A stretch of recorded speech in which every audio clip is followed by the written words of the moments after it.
হয়তো ভাবছিলাম যে আমাকে হয়তো আর কখনো মিডিয়ার সামনে আসতে হবে না। আমি কখনো মিডিয়ার সামনে, আমি খুবই সাধারণ একজন। আপনারা একটু থামলে কথাটা বলতে পারে।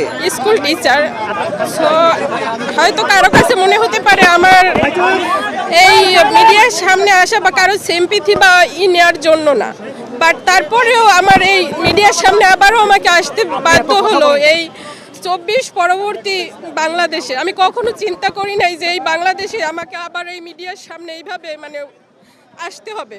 আমি খুবই আড়ালে থাকতে পছন্দ করি, আমি আমার মতো করি।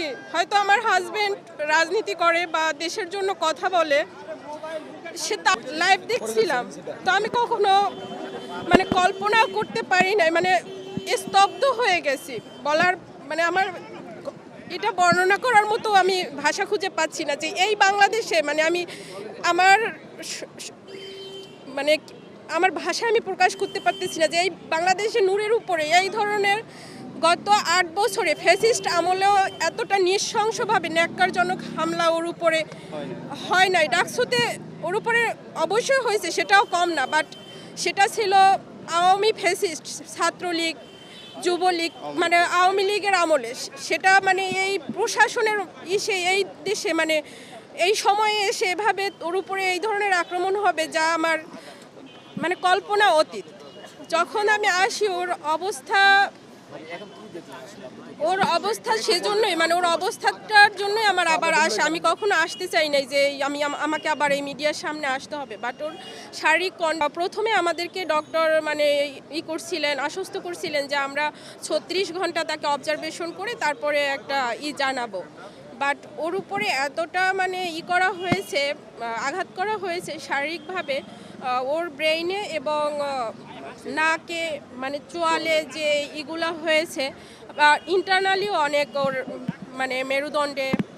আর এখন ওরা বলছিল যে ডক্টর বলছিলেন যে আমাদের 36 ঘন্টা পরে আমরা বলতে পারবো যে তার অবস্থাটা কি। বাট ওর হ্যাঁ জ্ঞান ফিরছে তাকায়, বাট ওর যে শারীরিক কন্ডিশন সেটা ওর আগে প্রথমে বলছিল তারা 36 ঘন্টা, তারপরে এখন তারা আমার মিডিয়ার সামনে আসা এজন্যই যে এখন তারা বলতেছে যে 72 ঘন্টা পর ছাড়া আমরা বলতে পারতেছি না। তার ও এখনও শঙ্কামুক্ত না, ওর শারীরিক কন্ডিশন এখনও স্টেবল না। তো ওই শঙ্কার জায়গাটা থেকে আমার মিডিয়ার সামনে আসা, আপনাদের মাধ্যমে আমি যারা আছে দেশবাসীর কাছে ওর জন্য দোয়া চাচ্ছি যেন ওকে আল্লাহ তাড়াতাড়ি সুস্থতাই করেন। আর যারা এখন ইসে আছে তাদের কাছে আমার এইটা বার্তাটা পৌঁছানো যে ওকে উন্নত ট্রিটমেন্টের জন্য বাহিরে যাতে ওর চিকিৎসার ব্যবস্থাটা করা হয়, এটাই হলো আমার মেইন ইসে আশা।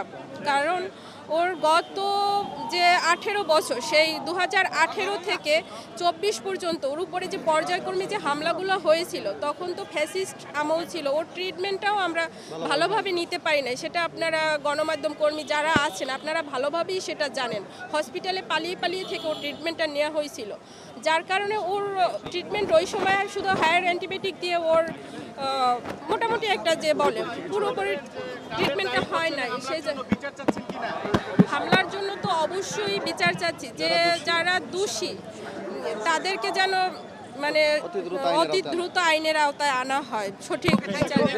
আপনার নামটা একটু বলবেন?